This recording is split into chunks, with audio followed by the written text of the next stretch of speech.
Right now, in southern Japan, rescue crews are working around the clock, tearing through collapsed concrete and twisted steel, trying to reach people who are still unaccounted for after a powerful earthquake tore through Kumamoto Prefecture less than 2 days ago. A shopping mall partially collapsed after an explosion ripped through it. A factory has multiple workers missing. Nearly 4,000 soldiers have been deployed just to support the search. And now, as families wait for news of their loved ones, scientists are delivering another warning that nobody in the region wants to hear. The danger is not over, and the next few days may still bring more violent shaking. Today we're breaking down exactly what happened, what the rescue teams are dealing with on the ground right now, and why experts say Kumamoto is not out of danger yet. No guessing, no dramatizing, just the facts, the science, and the real stakes. Before we go further, drop a comment below. Have you ever experienced an earthquake firsthand, or waited anxiously for news about someone caught in one? Tell me where you were and what it felt like, and if you want to be the first to know every time something like this happens anywhere on the planet, subscribe to Planet Shift right now. It's completely free, and a thumbs up helps enormously. If we can get this video to 5,000 likes, the algorithm will actually put it in front of the people who need to see it. Thank you. Now, let's get into it.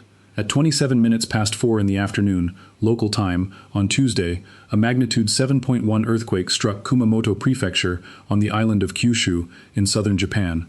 The shaking was powerful enough to be felt across the entire southern half of the country, and within minutes, the Japan Meteorological Agency issued tsunami warnings for coastal areas near the epicenter. For several tense hours, residents along the coast were told to move to higher ground immediately, unsure whether a wave was coming and how large it might be. The warning was eventually lifted later that evening once monitoring stations confirmed the tsunami threat had passed, but by then, the earthquake had already done its damage inland, and the true scale of the emergency was only beginning to become clear. The most devastating incident to emerge from this earthquake happened at a shopping mall in the town of Kashima. The Aeon Mall Kumamoto, a large commercial complex, suffered a partial collapse of its second floor, and investigators believe the structural failure was triggered by an explosion, most likely caused by a gas leak from restaurant equipment that was damaged when the earthquake first hit. In other words, this wasn't simply a building shaking apart from the seismic force alone. The initial quake damaged a gas line, and the resulting explosion brought part of the structure down on the people still inside. 2 women in their 20s are confirmed to have died in that mall collapse. A third person died separately when a residential house collapsed elsewhere in the affected region. Rescue teams have so far pulled 6 people out of the wreckage of the mall alive, including one individual who went into cardiopulmonary arrest during the extraction and had to be resuscitated on site. But here is the number that is keeping emergency responders working through the night without rest. Between 20 and 30 mall employees remain unaccounted for. Somewhere underneath that collapsed second floor, rescue teams believe there may still be people waiting to be found, and every hour that passes makes that search more urgent and more difficult. The mall is not the only site where crews are racing against time. At a Nippon Paper Industries factory in Yatsushiro City, 9 workers are currently listed as missing. 2 individuals found at the site were discovered in cardiopulmonary arrest, and emergency medical teams have been working to stabilize them. Industrial sites like this one present their own unique dangers during a search and rescue operation: heavy machinery, chemical storage, structurally compromised floors and ceilings, all of which slow down rescue teams who have to move carefully even while operating under enormous time pressure. Japan's newly appointed government has shifted into full emergency response mode. Prime Minister Sanae Takaichi has publicly pledged what she described as full-force support for the affected communities, with the explicit priority being the rescue of anyone still trapped before search efforts shift, as they eventually must in every disaster like this, from rescue to recovery. To back that commitment, approximately 3,600 military personnel have been mobilized into Kumamoto Prefecture, working alongside local police and fire departments who were already stretched to their limits within hours of the quake. The strain on the region's healthcare system has been immediate and severe. Seisekai Kumamoto Hospital, one of the major medical facilities in the area, reached its full capacity of 400 beds within the first day. The hospital has suspended all previously scheduled hospitalizations and has asked outpatients to avoid visiting unless it is a genuine emergency. And this is happening at a hospital that is itself damaged, dealing with water leaks and partial wall collapses from the earthquake, while somehow continuing to treat patients arriving from the disaster zone. When a region's largest hospital is simultaneously full, damaged, and still expected to be the primary destination for earthquake casualties, that tells you everything you need to know about how strained the emergency response has become. Across Kumamoto City, 178 public facilities, libraries, community centers, sports complexes have been closed, and many of them have been repurposed on short notice into temporary evacuation shelters for displaced residents. Families who no longer feel safe in their homes, or whose homes were damaged badly enough to be unlivable, are now sleeping on gymnasium floors and community center cots, waiting for word on when it will be safe to return, if their homes are even standing to return to.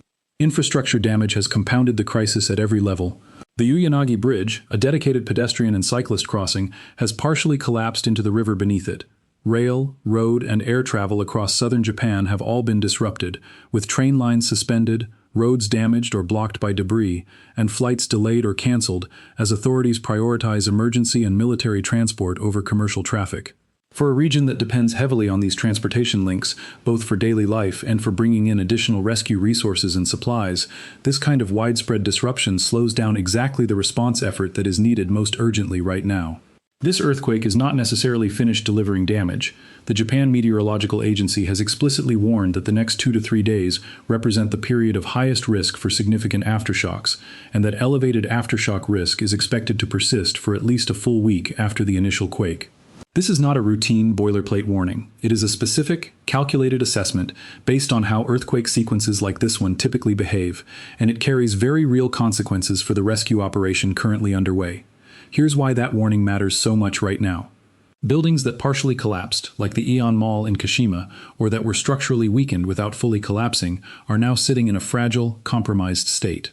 A magnitude 7.1 earthquake does tremendous damage to a structure's integrity, even when the building doesn't fall down completely.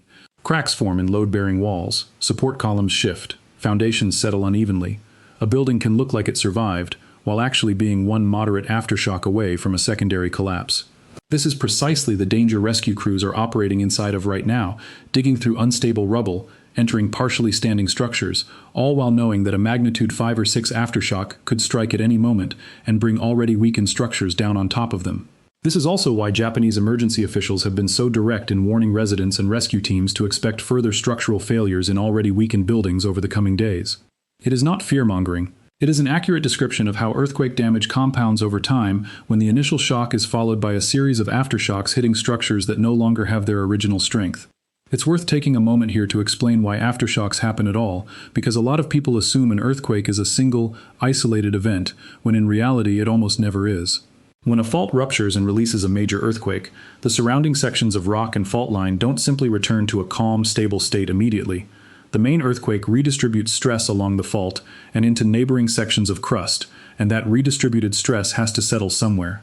Aftershocks are essentially the surrounding earth adjusting to that new stress state, smaller ruptures triggered by the changes the main earthquake just caused. Generally speaking, the larger the main earthquake, the larger and more numerous the aftershocks that follow, and the longer that aftershock sequence tends to last. A magnitude 7.1 event, like the one that struck Kumamoto, is more than capable of producing aftershocks in the magnitude 5 to 6 range, powerful enough on their own to cause additional injuries, additional structural failures, and additional complications for a rescue operation that is already racing against time. This is far from the first time Kumamoto has faced a major seismic disaster, and that history is part of why officials are responding with such urgency. In 2016, the same region was struck by a devastating sequence of earthquakes that killed dozens of people and damaged tens of thousands of buildings, including significant damage to Kumamoto Castle, one of Japan's most treasured historical landmarks. That disaster reshaped how the prefecture approaches building codes, emergency shelters, and disaster response coordination. Much of the infrastructure improvement made after 2016 is almost certainly part of why casualty numbers from this latest quake, while serious, have so far remained far lower than they could have been in a region with weaker preparedness. But no amount of preparation makes a region immune to a direct hit from a magnitude 7.1 earthquake, and this event is proving that even one of the most earthquake-experienced nations on Earth still faces enormous challenges when a major quake strikes a populated area directly. It's also important to place this earthquake within the broader context of what scientists have been watching in this part of the world for years. Kyushu and the surrounding regions sit near several active fault systems, and Japan as a whole experiences more seismic activity than almost any other country on the planet, positioned at the meeting point of multiple tectonic plates. Japanese seismologists have long expressed concern about the broader Nankai Trough, a massive subduction zone off Japan's southern coast capable of producing enormous megathrust earthquakes, historically some of the most destructive seismic events the country has ever recorded. While there's no confirmed direct link between this specific Kumamoto earthquake and Nankai Trough activity, every significant earthquake in this general region adds to the pool of data scientists are using to monitor stress patterns across Japan's complex network of faults, and it reinforces exactly why Japan maintains one of the most sophisticated earthquake monitoring and early warning systems anywhere in the world. That early warning system is actually part of the reason this disaster, as serious as it is, hasn't been even worse. Japan's nationwide earthquake early warning network is designed to detect the initial, faster-moving seismic waves the instant a rupture begins, and push out alerts to phones, television broadcasts, and public infrastructure systems in the handful of seconds before the slower, more destructive shaking arrives.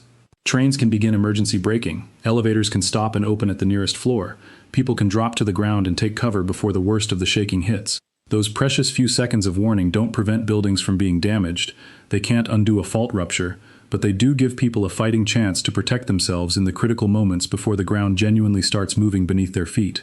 So what happens next? Right now, the priority for everyone on the ground in Kumamoto is singular and urgent. Locate and rescue the people still missing, whether that's the 20 to 30 mall employees unaccounted for in Kashima or the 9 workers still missing at the paper factory in Yatsushiro. Every hour that passes without finding survivors makes the odds harder, but rescue teams in Japan have a well-documented track record of pulling survivors from rubble days after a quake, and that possibility is exactly what's keeping thousands of rescue personnel working without rest right now. At the same time, residents across the region are being urged to treat the danger as ongoing, not resolved. Officials have been clear that people should stay away from damaged buildings entirely, avoid non-essential travel into the region, and keep monitoring official government channels rather than relying on rumors or second-hand information for updates on aftershock risk. For residents whose homes were damaged but did not fully collapse, authorities are urging real caution before returning inside, given how much internal structural damage can be completely invisible to the eye until another shock hits. There's a broader lesson sitting underneath this specific disaster, one that applies far beyond Kumamoto. Earthquakes rarely announce themselves as single, contained events. They are sequences, an initial rupture followed by a tail of aftershocks that can stretch on for days or weeks, each one capable of finishing off what the first shock only started to break. The people currently pulling survivors from a collapsed shopping mall in Kashima are not just racing against the clock of how long a person can survive trapped in rubble, they are racing against the clock of the next aftershock, knowing that the ground beneath their own feet could shift again at any moment while they work. Japan has spent decades building some of the most advanced disaster response infrastructure on Earth, rigorous building codes, early warning systems, extensive military and civilian coordination protocols, and it shows in how quickly thousands of personnel were mobilized within hours of this quake. But even the best prepared systems in the world cannot make a direct hit from a magnitude 7.1 earthquake painless. What they can do, and what we are watching happen in real time in Kumamoto right now, is give rescue teams the tools, the coordination, and the resources to fight for every single life still unaccounted for, even while the ground itself continues to threaten to take more. We will keep tracking this story as it develops, every update on the missing at that mall in Kashima, every report from the factory in Yatsushiro, and every new warning from the Japan Meteorological Agency about the aftershock risk still facing the region. Subscribe to Planet Shift so you don't miss it, and drop a comment below. Have you ever been through an earthquake, or waited for news about someone who was? Tell me your story. Let's get this video to 5,000 likes. See you in the next one.